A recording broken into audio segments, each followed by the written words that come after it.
What's up, bars and joysticks, guys? We got special conversation for today. We got all the guys here, baby. We looking beautiful. We're looking bright. What are we gonna be talking about today? Because this is something that I would say very polarizing on both ends, as far as IP and big named to be on this IP. Run it, Zillions. What are we talking about today? Well, what guys, are we doing? gentlemen, today, we got a lot of awesome updates on upcoming material, movie drops, comic book drops. And the stuff we got to talk about today, though, is the brand new Static Shock movie, which has just been announced. It has just officially been announced and headed by the man, the myth, the legend, Micheal B. Jordan, through his production company called Outlier. What is it? Society? Outlier Society. Thank you Outlier for Society. the assist, my man. So we're here now. We're all big fans of the IP. We're all big fans of Milestone. And then let's open the floor for some discussion. Let's talk about it. How's everybody feeling? How's everybody feeling about Micheal B. Jordan stepping up to continue his contribution to the live action comic character game? How are we feeling about this? Yeah, that's true. He's been in this is the third project he's going to be producing. I mean, not producing, but third comic IP he's going to be working part of. We had Fantastic Four, and we had the Killmonger role in the Black Panther one. So I wouldn't say he didn't botch those roles. I think he nailed those roles as far as what he was given to do. I know everyone's kind of fishy about Fantastic Four, and it kind of touched on what we kind of talked about was as far as Fox kind of botched that. There wasn't an original director. Something in between fell on the content to make that movie fall short in the last adaptation of Fantastic Four. But what he's definitely been giving us value to these characters. You get what I'm saying? Yep. He's definitely giving us value to these characters, but this is interesting because he's not necessarily going to be playing Static Shock. We don't. One of you guys said that he will be playing some type of character in here. We don't know if it's going to be his dad. We don't know if it's going to be Virgil's dad or something. I doubt it's going to be his dad. He's going to be. I think, to be honest, I definitely think it would be a villain before anybody else. Could he be the Rubber Band Man? I think it would be Ebon. I think it would be. Zillions. It would probably. I feel like it would be. I feel like he would fit better as Ebon. I don't think the Rubber Man would be a great fit for him because he's still very goofy. The guy who played Billy in Power Rangers, I think, would be a good fit for Rubber Man. Wow. Oh, wow. I think that I wanted to talk about some potential. Some fan casting, some fan cast to kind of throw in this movie. Yeah, that's a good one. RC or RJ something or whatever. I forget his name, but I feel like he would be a great fit for that role. But before anybody's like, oh, he's gonna hate again. No, I have mixed feelings on Micheal B. Jordan. Mulatto feelings. And I know that we all had a private conversation last night, but my biggest issue with Micheal B. Jordan actually isn't even with Micheal B. Jordan. It's with Hollywood. And even though I feel like he picks great roles, I feel like he's still under the thumb that a lot of Black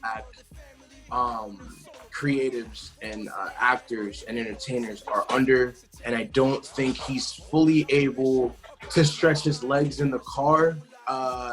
That's the analogy I'm going to use. I like that analogy.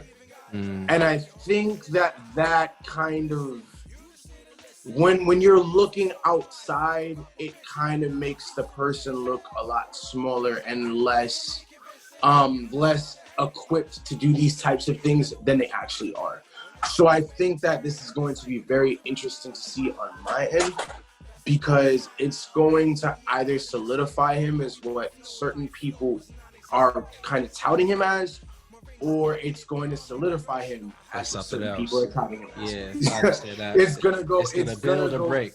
Yeah, it is definitely going to make or break this guy, and I'm rooting for him. But as long as we don't get rapper Micheal B. Jordan, I'm fine. I'm fine. Nah. I don't think you want to know why, because I think I agree with you fully. I think you made. I think that is absolutely on the money. How I feel pretty similar to you.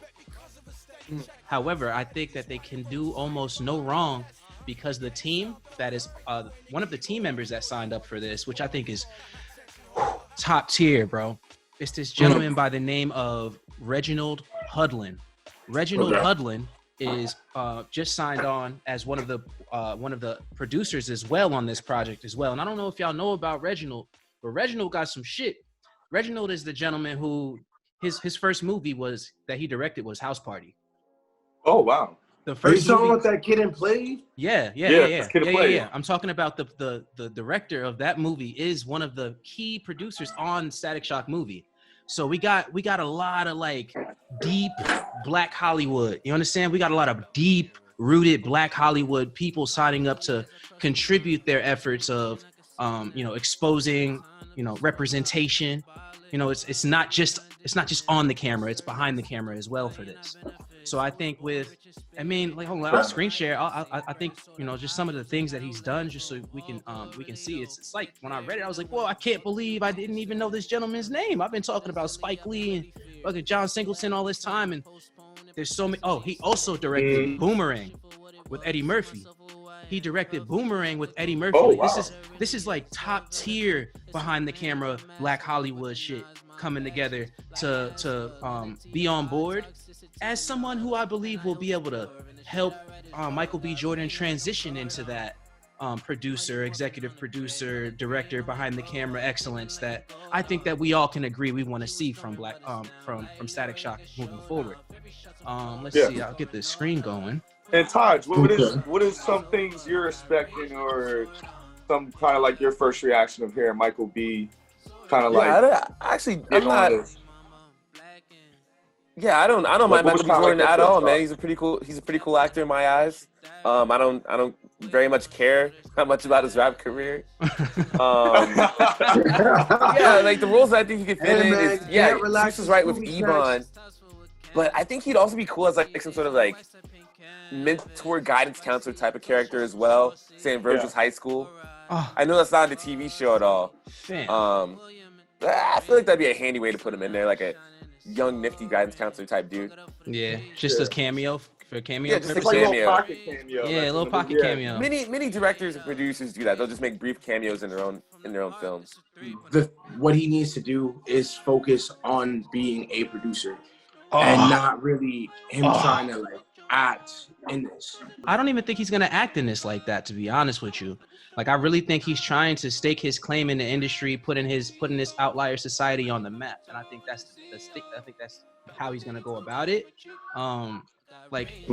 This gentleman, like I said, this Hudlin gentleman, Reginald Hudlin, he's got some shit. He did Bebe's Kids. He's the director of Bebe's Kids. You feel me? He was one of the key producers on Django. Hey. He was Wait, Quentin Tarantino Django? Yes, Quentin Tarantino Django. Like, that's what I'm saying.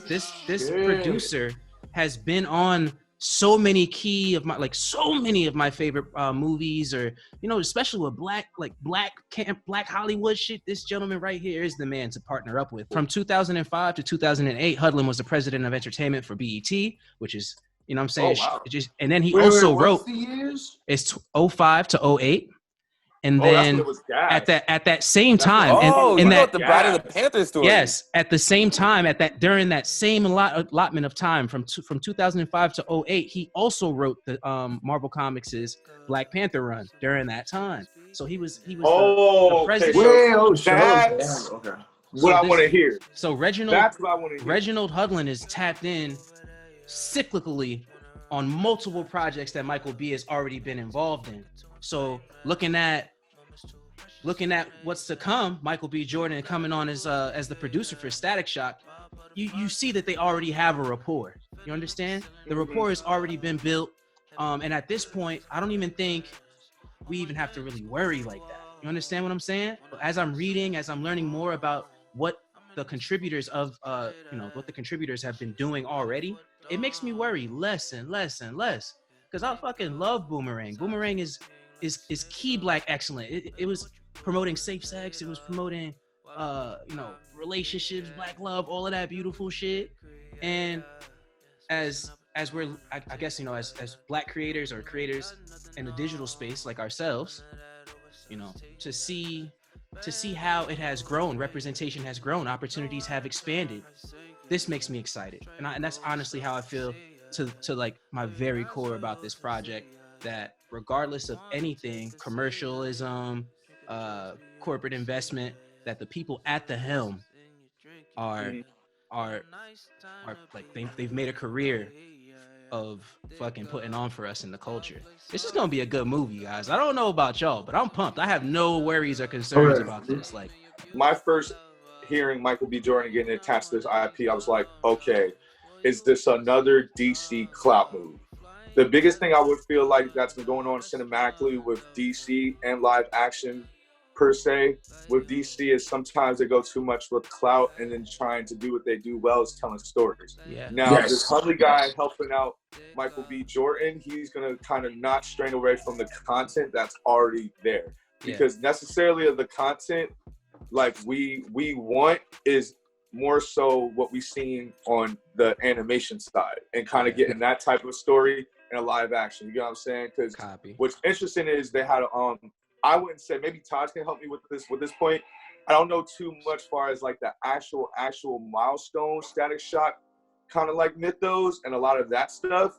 I know Taj is really good into Milestone and is more informative, but I don't know more so kind of like if they're trying to still like that more like 90s Malcolm X point, or they're trying to go with what we grew up with. So I feel like that's an interesting thing too, far as what type of movie we're gonna get, and something that we covered Zillions, and we that we took very notice was on DC fandom. Me and Zillions took for like all 10 hours of the original DC fandom, all the guests. But one of the things we were already excited was that the Milestone is launching their own media company. They're basically doing a relaunch of the Milestone characters. You know what I'm saying? And we're getting Static back into comics. So I mean, it's kind of interesting to see what we get on screen. In my opinion, like that Static to the left, that looks like they're kind of trying to merge both worlds, and I think they need to find a happy medium. But I don't want goofy Static Shock from the campy Static Shock from the 2000s. Even though I love that show and it had its dark moments, and I felt for kids, a show like Static Shock, that was the only way to do it at that time. There was no way you were going to be able to. If they did the original Static Shock for Kids WB, it would have flopped after half a season. Like, they were able to basically take something very, very black and make it accessible for everybody. And I think that show had so many lessons on how to do that, and it was widely ignored and, kind of swept under the rug. I felt that in itself was the biggest takeaway from that show for people in that position. And it's really sad that everybody was like, no, man, that Static show was really great and da-da-da-da. Like, it's the only black-centered show that I can name, period, that a lot of my white friends from that time period would name that as their top 3 cartoon. Oh, true. Yeah. And it's so important that I feel like this is said, because that's what they need to really tap into in this movie. Well, I'm really not like this is why I feel like it's why we shouldn't even worry. The gentleman that we're looking at, this Mr. Hudlin, Reginald Hudlin is one of the originators of Milestone. So he was one of the creators behind the actual forming of Milestone and the partnership between DC. So if we notice, we have it says moderator Mark Bernardin and also Jim Lee joined Hudlin, who was already the producer and partner of Milestone, and along with Phil Lamar to create the original Static Shock. The television series, which was awarded, it won tons of awards for the work that it did during the time. I think it was like a 3-year, 4-year run, if I'm not mistaken. Yeah, about that. The show itself won tons of awards for not just its its representation of Black people, but also its choice of how vibrant the colors were. Like the animations themselves were something that at the time just made that captured people's imaginations.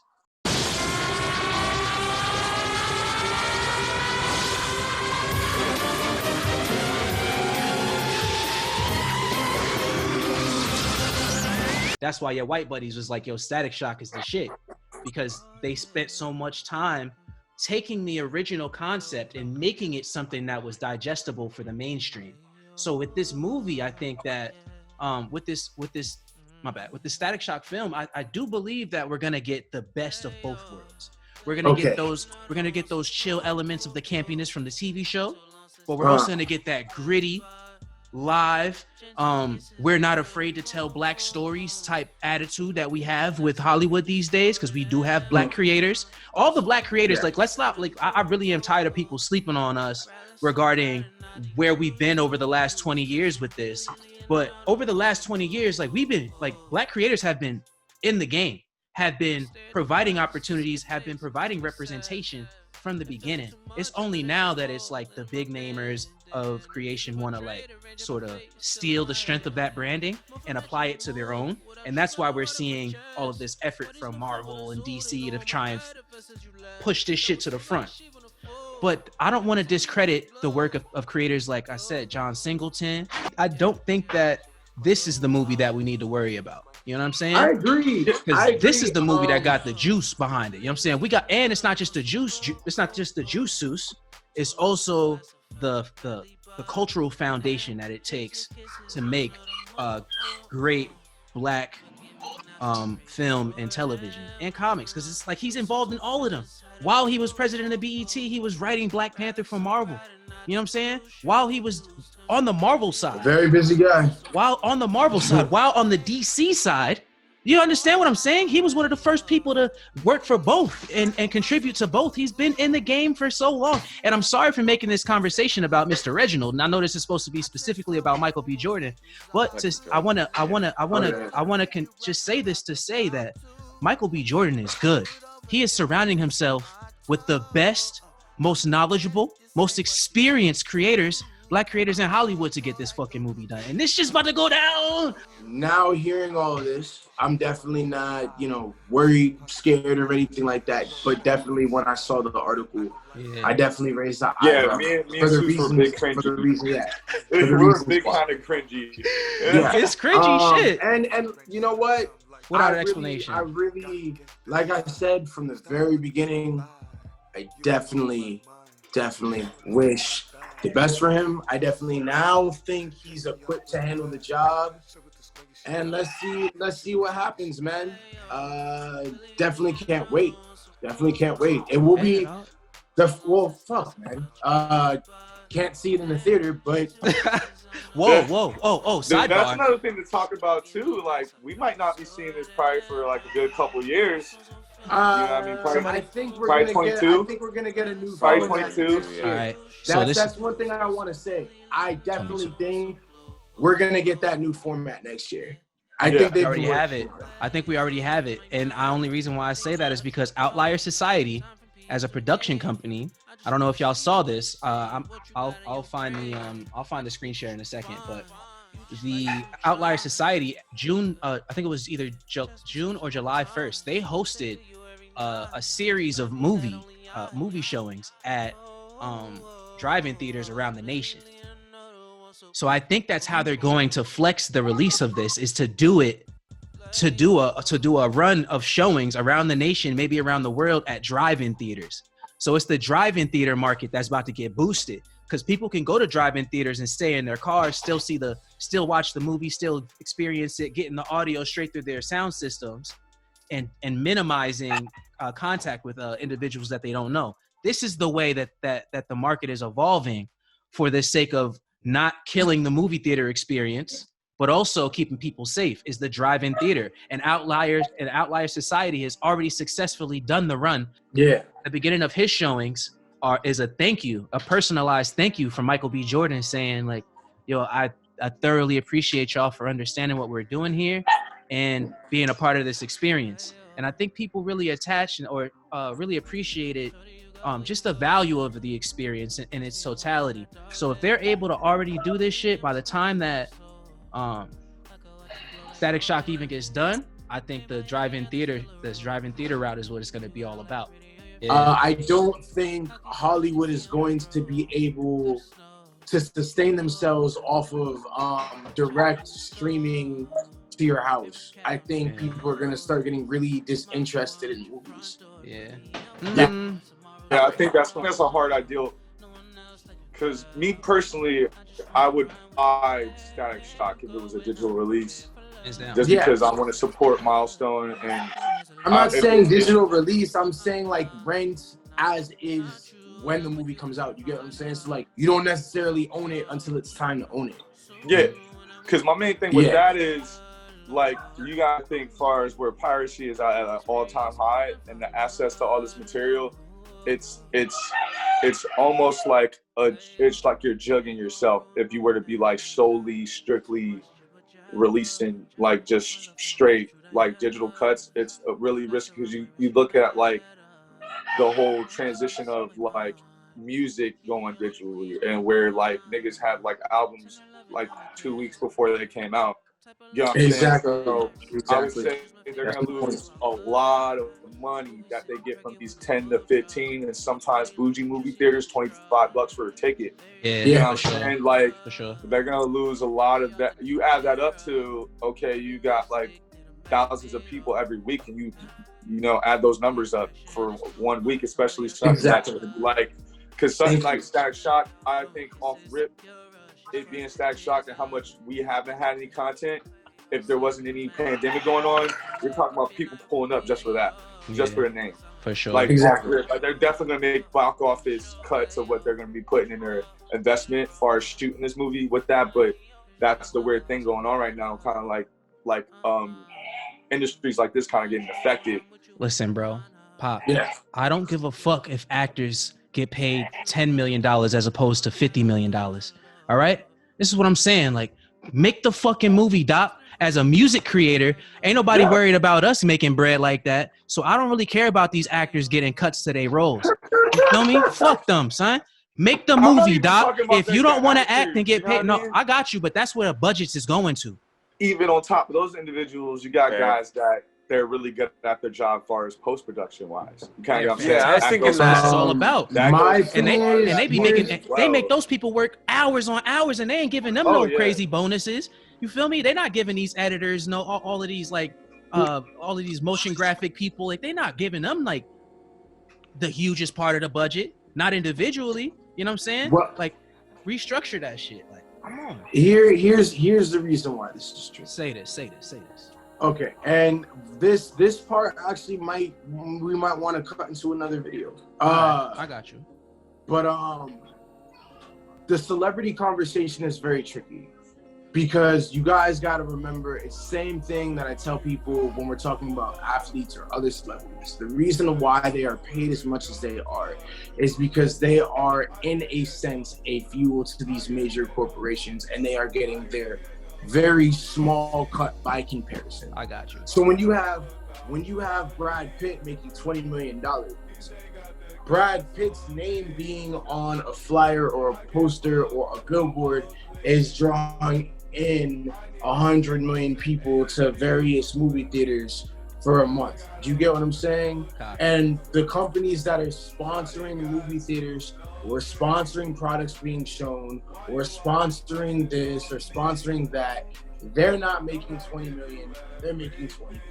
So if Brad Pitt makes 20 million, I'll get this percentage. It just so happens that so for us, it seems like it's a lot. But for those people at the tippy top, they getting mad. Quote unquote, yeah, they're not making no fuck. So hold on. So the whole conversation is different. I shouldn't even be coming for the actors. I should be coming for the. That's why I said what I just said. Yeah, I got you. It's the same reason why when people were like, "Oh, Jordan's making so much on shoes," it's like, yo, y'all are mad at Jordan, but really be happy for Jordan for getting his cut off of Nike. Yeah, no athlete has ever got a cut off of a corporation that big as Nike, and not to draw in like a distribution deal with Nike. You know what I'm saying? Yeah. So like kind of breaking that down to more of a sense, you know. Hey fellas, I gotta jump off real quick. I gotta go back to work. I got you, bros. Man. I got you, bro. Love you, bro. Yo, thanks for coming in, Taji. Big Swaggy. Thank you for making it happen. Thanks for making it happen, for real. Oh yeah, man. Thanks for having me, y'all. You already know, bro. Of course, bro. Later, James. That's just the weekend, dude. But I think that's pretty much us, guys. I think you're pretty much today, man. Did you agree with our points? Did you agree with the fellas had to say? What are your thoughts on Static Shock and Micheal B. Jordan being as like the producer of Static Shock? And what's your thoughts on Milestone? Do you know about Milestone? Do you want us to do a more in-depth video on kind of like the history of Milestone? So let us know, man. Thanks for watching, man. Sticking with the bars and the joysticks, baby, where hip-hop media meets gaming. So much more content. So much more content. So much more content to come, baby. Word. Boom.